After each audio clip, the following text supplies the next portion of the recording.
నానాజీ పట్నాయక్ గారు ఇప్పుడంటే ఒక మంచి వెల్ నోన్ స్టేట్‌లో ఉన్నారు. చక్కగా ఉన్నారు. అంటే ఒకప్పుడు కెరీర్ స్టార్టింగ్‌లో. ప్రస్తుతం మనం చూస్తుంటే వెరీ కాంపిటీటివ్ హై కాంపిటీషన్ అన్నమాట. అవునండి. అవును. అసలు ఏ రంగం తీసుకున్నా కూడా, ఈ రంగంలో కాంపిటీషన్ ఉంది, ఈ రంగంలో లేదు అని చెప్పడానికి లేదు. అందులో ఇప్పుడు జ్యోతిష్యం అనేసరికి వీధికొకళ్ళు, వీధికి 10 మంది ఉన్న సందర్భాలు కూడా ఉన్నాయి.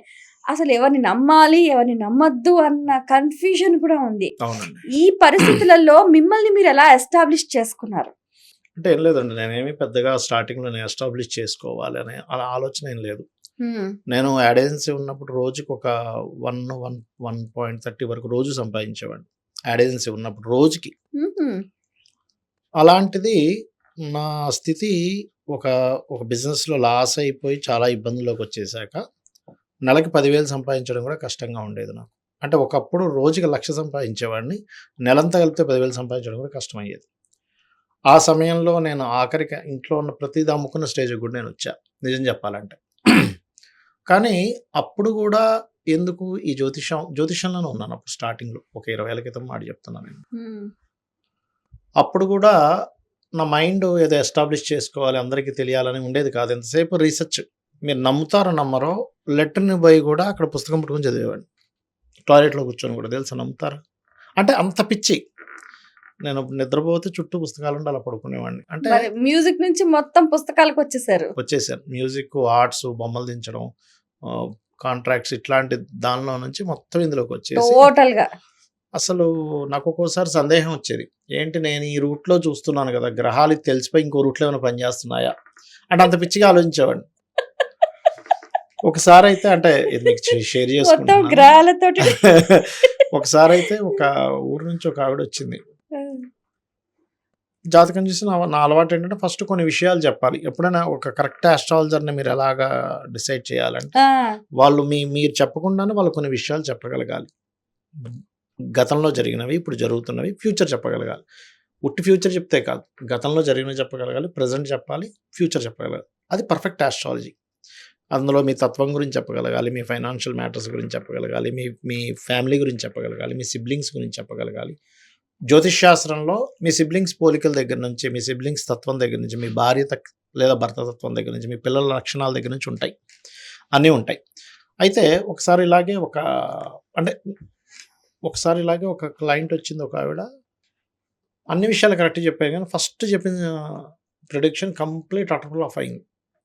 ఏంటంటే, "అమ్మ మీకు పిల్లలకి ఇబ్బంది ఉందన్నా." అనంగానే ఆవిడ వెంటనే, "లేదు నాకు ఉన్నారు మంచి సంతానం ఉన్నారన్నారు." ఇదేమిటి ఇలా ఎలా పోయిందని నాకు డబ్బులొద్దండి వెళ్ళిపోండి అన్నా. లేదు ఇన్ని కరెక్ట్‌గా చెప్పారు కదా! ఎందుకని ఆవిడ టేబుల్ మీద డబ్బులు పెట్టి వెళ్ళిపోయింది.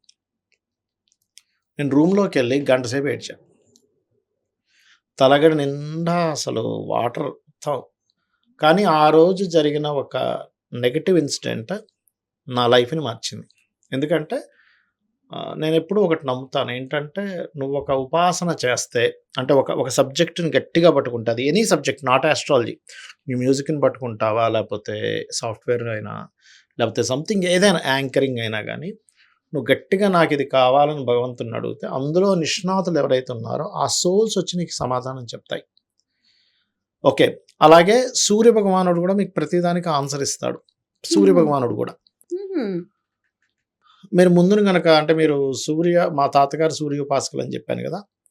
ఎవరైనా రోజు గనక సూర్య ఉపాసన చేస్తూ సూర్యుడి ముందు ఇలా చేతులు కట్టుకొని నిలబడి, మీ క్వెషన్ అడిగితే మీ చెవులో ఆన్సర్ వినిపిస్తుంది. అది అందరికీ నాకొక్కడికే కాదు. ప్రతి ఒక్కరికి వినిపిస్తుంది. హ్మ్. మీ సబ్జెక్ట్‌లో మీరు ధర్మంగా ఉంటూ అడగగలిగితే 100% ఆయన ఆన్సర్ ఇస్తాడు. హుహు. అలా నాకు చాలా కొన్ని వందల వేల విషయాలు ఆస్ట్రాలజీలో నాకే కాదు అందరికీ తెలుస్తాయి అంటున్నాను నేను. నేనేదో గొప్పోడినని చెప్పట్ల. అందరికీ తెలుస్తాయి. బట్ ఇది మీరు ప్రాక్టీస్ చేయండి అని చెప్తున్నా నేను. అందరికీ తెలుస్తాయి అవి. కాకపోతే మీరు ప్రాక్టీస్ చేయగలగాలి, మీరు నమ్మగలగాలి, మీరు అడగగలగాలి, ఆ అమ్మవారిని అడగగలగాలి. ఖచ్చితంగా చేస్తుంది. అంటే ఆ సంఘటన ఆ రోజు ఆ ఒక్క ఫెయిల్యూరు నా లైఫ్‌లో చాలా మంచి విషయాలు, కొత్త కొత్త రీసెర్చ్‌లు చేసేలా జరిగింది. గురువారం మనం చూస్తే గూడా ఇప్పుడు అందరికి అన్ని యాహ్! రకాలుగా ఒకటే రెమెడీ పనిచేయదు. కానీ అవునండి. మనం చదువుకున్నప్పుడు అంటే జనరల్ రెమెడీస్ వేరే ఉంటాయి. హ్మ్. స్పెసిఫిక్ రెమెడీస్ వేరే ఉంటాయి. వేరే ఉంటాయి. కానీ కొన్ని కొన్ని సందర్భాలలో ఈ పర్టిక్యులర్ సమస్యకు ఇదే అని మనకు చదువుకోవడమో, అవును. గురుగారులు చెప్పినప్పుడు మనకు అంటే అదొక అవునండి. జ్ఞానం తెలుస్తుంది. అవును. కానీ అందరికీ అవి వర్కౌట్ అవ్వవు. కొందరికి అవుతుంది, కొందరికి కాదు. మీరు చెప్పినా కూడా ఫలితం కాక మిమ్మల్ని ఇబ్బంది పెట్టిన సందర్భాలేవైనా ఉన్నాయా? నాకు ఇప్పటిదాకైతే అదొకటే జరిగిందండి. అంటే నేను యాక్చువల్‌గా మాక్సిమం అమ్మవారే చెప్పిస్తుంది అనే భావనతో ఉంటాను. అమ్మవారి అనుగ్రహం వల్ల ఏవో 1, 2 అప్పుడు ఎక్కడైనా ఉండొచ్చు మేబీ. బట్ అంత సీరియస్‌గా అయితే ఇప్పుడేమి జరగలేదు. ఆహ్, అంటే ఒకటి ఏంటంటే నేను ఒక పద్ధతిని, ఒక విషయాన్ని బలంగా నమ్ముతా. మీరు చెప్పే ప్రతీదీ గూడా అమ్మవారు చెప్పిస్తుంది అని నమ్ముతూ, ఎవరైనా ఏవండీ మీరు చెప్పారు పలానా జాబ్ వస్తుందని, వచ్చిందనో, లేకపోతే పిల్లలు పుడతారనో, లేకపోతే పెళ్లయిందనో, సంథింగ్ ఏదో ఉంటుంది. అబ్రాడ్ వెళ్ళేదో ఏదో ఉంది.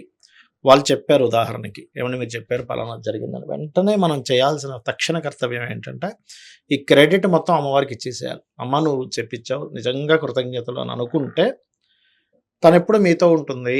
మిమ్మల్ని ఎక్కడా ఫెయిల్యూర్ అవ్వకుండా ఆవిడ చూసుకుంటుంది. ఇంకోటి ఇప్పుడు చాలా మంది చెప్తూ ఉంటారు. యాహ్! ఇది చేసుకో ఖచ్చితంగా నీ జీవితమే మారిపోతుంది. అసలు నక్కతోక తొక్కినట్టే అని ఘంటాపథంగా చెప్తూ ఉంటారు. అవునండి. అవును. అది నిజంగా అలా జరుగుతుందంటారా? అంటే దానికేంటంటే యోగం అనేటువంటిది ఉంటుంది. హ్మ్. ఇక్కడ ఏంటంటే బలమైన యోగం. ఇది దీన్నెవరు తప్పించలేరు. అది నెగెటివ్ ఆర్ పాజిటివ్. హ్మ్. కొన్నిసార్లు ఎలా ఉంటుందంటే యోగం ఉంది. బట్ మీరు ఈ మంత్రాన్ని, ఈ అమ్మవారి నామాన్నో, లేకపోతే ఏదో పూజో, లేకపోతే పలానా వ్రతమో చేసుకోవడం వల్ల ఆ యోగం బలపడుతుంది. కొన్ని సార్లు మీరు ఎన్ని ప్రయత్నాలు చేసినా అది యోగంలో లేకపోతే మీరు ఆ రూట్‌లో వెళ్ళలేరు. అంటే ఎలా అంటే చిన్న ఎగ్జాంపుల్. ఇటువైపు వెళ్తే తిరుపతి వస్తదనుకోండి. హ్మ్. ఇటు వెళ్తే తిరుపతి వస్తుంది. మీరు ఇటు ప్రయాణం చేస్తున్నారు. ఎప్పుడొస్తుంది మీకది? రానే రాదు. ఇప్పుడు చాలామంది కూడా నేనేమంటానంటే మీరు రూట్ కరెక్ట్‌గా వెళ్ళట్లేదు. చాలామంది ఏమంటారు నేను చాలా నిజాయితీపరుడిని. నేను ఎవ్వరికీ అన్యాయం చేయలేదు. కానీ నేను లాస్ అవుతున్నా అంటాడు. నేనేమంటానంటే నువ్వు తిరుపతి ఇటుంటే ఇటెళ్ళు, నువ్వు నిజాయితీపరుడివైనా నువ్వు చేరుకోలేవు గదా! అంట. ఇటు కరెక్టే. తిరుపతి ఉంది. నువ్వు ఇటు ప్రయాణం చేస్తున్నావు. నేను నిజాయితీపరుడిని ఇటు ప్రయాణం చేస్తున్నావు. ఎందుకొస్తది? నీ నిజాయితీ కోసం తిరుపతి ఏమి మారిపోదుగా. మీకు అర్థమైందా concept? So, astrology is very clear. నువ్వెటు వెళ్ళాలి, నువ్వెందులోకి వెళ్తే నీ లైఫ్ బావుంటుంది అనేటువంటి ఒక ఖచ్చితమైనటువంటి, స్పష్టమైనటువంటి దీన్ని ఇస్తుంది. గురుగారు ఇప్పటివరకు మీరు ఎంతమంది గురువులను దర్శించుకున్నారు? నా విద్యంతా కూడా ఎక్కువగా మా తాతగారి నుంచి కొంతొచ్చింది. నేను సొంత రీసెర్చ్ చేసుకుంది. హుహు. ఒకళ్ళిద్దరు ఇట్లాగే ఉన్నారు. ఆధ్యాత్మికంగా అంటే నాకు మంత్రం ఇచ్చినటువంటి గురువుల్లో ఫస్ట్ మంత్రం ఇచ్చినటువంటిది సిద్ధేశ్వర భారతి గారు. హుహు. ఆయన దగ్గర ఒక 2 తీసుకున్నా. దాని తర్వాత అసలు ఇంకో గురువుగారు ఉన్నారు. ఆయన ఒక అఘోరా. అతను అసలు నా లైఫ్‌లో స్పిరిచువల్ అంటే ఏంటి? అంటే స్పిరిచువాలిటీ అంటే ఏంటి? అనే ఒక విషయాన్ని చాలా స్పష్టంగా నాకు రుచి చూపించాడాయన. అంటే ఇంకా క్లియర్‌గా.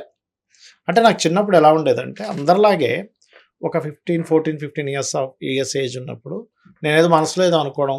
హ్మ్. ఏది మన బిర్లా టెంపుల్ వెంకటేశ్వర స్వామికి అది అయిపోవడం, పోయి అక్కడ కొబ్బరికాయ కొట్టేయడం.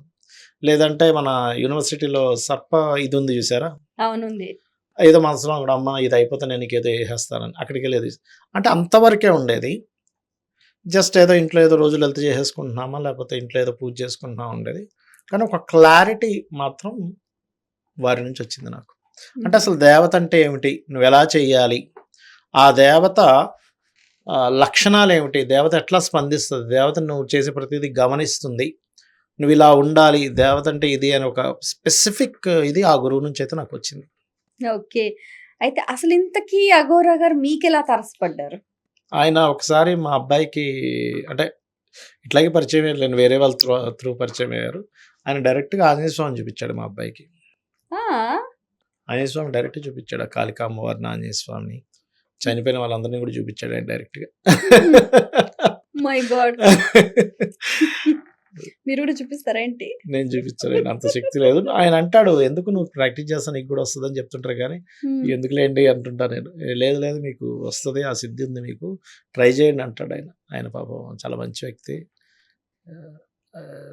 బ్రహ్మచారి ఆయన. భార్య వారి పేరు? పిల్లలు. వారి పేరు చెప్పకూడదులేండి. చెప్పొద్దన్నారు ఆయన అందుకని. అంటే చెప్పొద్దని చెప్పాడు పర్వాలేదు. ఆయన. పర్టిక్యులర్‌గా ఓకే. చెప్పొద్దని ఓకే. చెప్పారు పర్వాలేదు. అందుకని. ఓకే. ఆ అఘోరా గారి దగ్గర మీరు ఎంతకాలం నేర్చుకున్నారు? నేర్చుకోవడం అంటే సహవాసం చేశాను చెప్పాలంటే. అంటే చాలా హుహు. కాలం పాటు ఉండడం అట్లా చేశాను. ఇప్పుడు అఘోరాల దగ్గర ఉండాలని అంటే చాలా ఆయన అంటే నియమాలు ఉంటాయి. అఘోరాలు చాలా అంటే ఫుడ్, యాహ్! తర్వాత మనకు కంఫర్ట్స్ అంటే అవి ఏవి ఉండవు కదా! అవును. అవును. అదొక రకమైన వింత జీవిత అంటే వ్యవహార శైలి ఉంటుంది. అందరు అఘోరాలు అలా ఏమి ఉండరండి. ఈయన మామూలుగా టీ షర్ట్, జీన్స్ ప్యాంట్ వేసుకొని తిరుగుతుంటారు మామూలుగా. షూ వేసుకొని. అసలు మనం గుర్తించం ఆయన ఘోరాన్ని కూడా. ఆహా! చాలా సింపుల్‌గా, చాలా క్యాజువల్‌గా. తణుకులో కూడా ఒక అఘోరా ఉంటారు. హ్మ్. రాజేష్ నజ్జి అఘోర హ్మ్. గారు. హ్మ్. హ్మ్. హ్మ్. ఆయన మంచిగా ఉంటారు గానీ, ఇలాగే మీరన్నట్టుగానే 2 రకాలుగా అవును. ప్యాంటు, షర్ట్ వేసుకొని మామూలు తిరగడం. ప్యాంట్, షర్ట్ వేసుకొని చాలా క్యాజువల్ నాకేం తెలీదు అన్నట్టుగా ఉంటాడు ఈయన కానీ చూడడానికి. తెలుస్తుంది. నాలెడ్జ్ నాలెడ్జ్ ఉంటుంది ఉంటుంది. కొంచెం చాలా అంతో అంటే ఇంతో. ఏంటంటే అసలు నాకేమీ తెలీదు. నేనేదో చిన్నగా ఏదో నా పని నేను చేసుకుంటున్నట్టు ఉంటాను. ఆయన ఎక్కడా కూడా గర్వంగా నేను అది ఇది అని చెప్పుకోవడం. ఓకే. మంత్రసిద్ధి కోసం మీరెలాంటి సాధన చేశారు? అమ్మవారిదేనండి. హుహు. లలిత అమ్మవారు. ఈ ఉన్నాయిగా ఇంకా చాలా ఉన్నాయి కదా! దశమహావిద్యల్లో. హుహు. అందులో కొన్ని చేయడం జరిగింది. అయితే మీరు చేయడం నేను చేశాననడం కంటే కూడా అమ్మవారు చేయించింది అనే అనుకోవాలి. ఎందుకంటే మనం చేసామనుకుంటే అది గర్వం అవుతుంది. అమ్మవారు ఏదో మన మీద కరుణ కలిగి చేయించింది అనుకుంటేనే అది కరెక్ట్. అది అసలు నిజం అసలు. మనం చేద్దామంటే ఇప్పుడు మనకి రామాయణంలో కూడా ఆంజనేయ స్వాముల వారు సీతాదేవి గురించి వెతుకుతూ, వెతుకుతూ ఏంటి నేను ఇంత వెతికినా కనిపించట్లేదేంటి అనుకున్నప్పుడు అప్పుడు అనుకుంటాడు. సీతాదేవి కనిపించాలనుకున్నప్పుడు కదా నాకు కనిపిస్తుంది. నేను వెతికితే కాదు కదా అని. అలాగే మనం సాధన చెయ్యాలి అనుకోవడం వేరు. ఆవిడ చేయిస్తుందనే విషయాన్ని నమ్మడం వేరు. అలా రూట్‌లో వెళ్తేనే ఆవిడ మనల్ని కూర్చోబెడుతుంది. మీరెప్పుడైనా చూడండి ఏదైనా ఒక ఇప్పుడు చాలామంది జపం చేస్తున్నాము, నా మైండ్ అంతా ఎటో వెళ్ళిపోతుందంటారు. నువ్వు చేస్తున్నావు అనుకోకు. అమ్మవారు నాకు చేయిస్తుందని నమ్ము. అమ్మవారిని చేయించమని ప్రార్థించు. ఖచ్చితంగా నువ్వు చేయగలుగుతావు. చాలా మంది కూడా చెప్తూ ఉంటారు. ఏటో మొదలుపెట్టడం, ఆటంకం రావటం, డిలే యాహ్! అవ్వడం. ఎంతకు అనుకున్న పనులు కాకపోవడం. అవును. ఇదే చాలా మందిలో అంటే ఒక 1000 మందిని తీసుకుంటే 900 మంది ఇవే చెప్తూ ఉంటారు. హ్మ్. హ్మ్. హ్మ్. హ్మ్. అంటే ఏం లేదండి. ఇక్కడ ఆటంకాలనేవి ప్రతి దాంట్లో వస్తుంటాయి. ఇందులో కూడా వస్తాయి అంతే. దాన్ని మనం ఎంత స్ట్రాంగ్‌గా చేసాము. ఇప్పుడు పూజ చేశాము అనుకోవడం వేరు. నిజంగా పూజ చేయడం వేరు. మీరు పూజ చేసాము అనుకుంటున్నారు. కానీ నిజంగానే పూజిస్తున్నారా? పూజ చేస్తున్నారా? ఇప్పుడు ఒక తల్లి పిల్లల్ని ప్రేమిస్తున్నాను అనుకోదు. నిజంగానే ప్రేమిస్తుంది. కానీ వేరే వాళ్ళ విషయంలో అనుకుంటుంటారు గానీ చేయాలని రూల్ లేదు. ఎప్పుడైతే మనం ఓన్ చేసుకుంటామో అంటే అంటే మీరు సాధన గురించి మాట్లాడుతున్నారు కాబట్టి, సొంత తల్లిని ఎలా అయితే ఓన్ చేసుకుంటామో, అమ్మవారిని అలా ఓన్ చేసుకోగలగాలి. అనుక్షణం మీరు మాట్లాడగలుగుతూ ఉండాలి. అమ్మ ఏంటి ఇప్పుడు ఇలాగ ఇక్కడికెళ్తున్నాను, ఇంటర్వ్యూకెళ్తున్నాను. ఏంటో నువ్వే పలికించాలి. లేకపోతే పలానా జాతకం చెప్తున్నాను అమ్మ నువ్వు చెప్పించగలగాలి. లేకపోతే పలానా క్షేత్రానికెళ్తున్నాను. అమ్మ నువ్వు కొంచెం అంటే ఏంటంటే మీరెప్పుడు కమ్యూనికేషన్స్‌లో ఉండగలగాలి. అది నిజమైన కమ్యూనికేషన్. అందులో మళ్ళీ యాక్టింగ్ గాదు. ఏదో అనుకుంటాను ఏదో గాదు. ఇలా రా ఆ! రా రా అన్నట్టుగా అలా కాదు. కాదు. మీరు నిజంగానే మనసు నుంచి మాట్లాడగలగాలి. మనసు నుంచి మాట్లాడితే ఆవిడ పలుకుతుంది, మాట్లాడుతుంది. నాకొక్కరికే గాదు. సమస్త జీవరాశులకి పలుకుతుందని మనకి గజేంద్ర మోక్షమే చెప్తుంది. మరి ఏనుగే గదండీ! అవును. మనిషి కాదుగా ఏనుగేగా! మరి పిలిస్తే విష్ణుమూర్తి రాలే? అంటే సమస్త పరిగెత్తుకునొచ్చాడు. పరిగెత్తుకొనొచ్చాడు. ఏనుగు ప్రార్థిస్తే పరిగెట్టుకొనొచ్చాడు. మరి నువ్వు మనిషివి ప్రార్థిస్తే ఎందుకు రాడు అనేటువంటి ఆలోచన మనం చేయాలి. అంతే. 'నానాజీ పట్నాయక్' గారు మీరు ఇప్పటివరకు ఎన్నో కొన్ని వేల జాతకాలు చూసుంటారు. అవునండి. అసలు ఈ జాతకం మోస్ట్ టిపికల్ అసలు దీనికి సమస్య ఎట్లా ఏం చేయాలి అన్న ఏమైనా సిట్యుయేషన్స్ ఎదురయ్యాయా? టిపికల్ అంటే ఆహ్, కొంచెం టఫ్‌గా ఉంటాయి. అంటే ఎటు చూసినా ఈ ఈ ఈ గ్రహం అడ్డొస్తూ ఉంటుంది. అటు చూస్తే ఆ గ్రహం అడ్డొస్తుంటుంది. హ్మ్. అంటే వీరికి ఏ విధంగా పరిష్కారం చెప్పాలి అన్న ఒక అంటే యాక్చువల్‌గా మీరన్నది మంచి పాయింట్ అడిగారు. ఇక్కడేంటంటే టిపికల్ కాదది. ఎప్పుడు గూడా ఇప్పుడు మీకు తెలుగు నేర్చుకున్నారు గదా! ఆ! మీరు తెలుగులో ఏం రాసినా చదవగలరు. ఆ! ఏం రాసినా చదవడం అంటే ఏంటి అదొక లాంగ్వేజ్. జ్యోతిష్యం గూడా ఒక లాంగ్వేజ్. అంటే ఈ గ్రహం, ఈ గ్రహం, ఈ గ్రహం ఇలా ఉంది. ఈ లైఫ్ ఇలా ఉంటుంది. ఇక్కడేంటంటే టిపికల్ అనేది ఏంటంటే ఫస్ట్ ఆఫ్ ఆల్ మీరన్నట్టుగా అక్కడ ఎందుకు మారట్లేదు విషయం అనేది. చాలా స్పష్టంగా తెలుస్తుంది. అది మారదు అనే విషయం కొన్ని తెలుస్తాయి. తెలిసినప్పుడు వాళ్ళని పలానా నువ్వు సాధన చేయి మారుతుందన్నప్పుడు వాళ్ళు స్వంతంగా సాధన చేస్తే ఏదైనా మారుతుంది. నా ఉద్దేశ్యం ఏంటంటే ఇప్పుడు మనకి కాళిదాస్ గారున్నారు. హ్మ్. కాళిదాస్ గారు అతను ఒక గొర్రెల కాపరి ఏమి చదువుకోలేదు. కానీ వాళ్ళ భార్య నీకు అమ్మని చూపిస్తానని చెప్పని వెళ్ళి ప్రార్థించమని చెప్తుంది. అప్పుడు అమ్మవారు ప్రత్యక్షమై హ్మ్. చాలా స్పష్టంగా చెప్తుంది. నాన్న నీకు 6 జన్మలు అజ్ఞానం ఉంది ఇంకా నీకు. ఇంకొక 6 జన్మలు ఎత్తాలి ఇదే అజ్ఞానంతో. దాని తర్వాత నీకు జ్ఞానం వస్తుందంటే అమ్మ ఎలాగమ్మా అని అమాయకంగా అడిగాడు. 6 జన్మలు వితిన్ సెకండ్స్‌లో మొత్తం 6 జన్మలు కంప్లీట్ చేయించింది. తర్వాత ఆయన మహాకవి అయిపోయాడు. శ్యామలా దండకం ఎవరు రాయగలరండి? అలా గొర్రెల కాపరి రాయగలడా? అవునా కదా?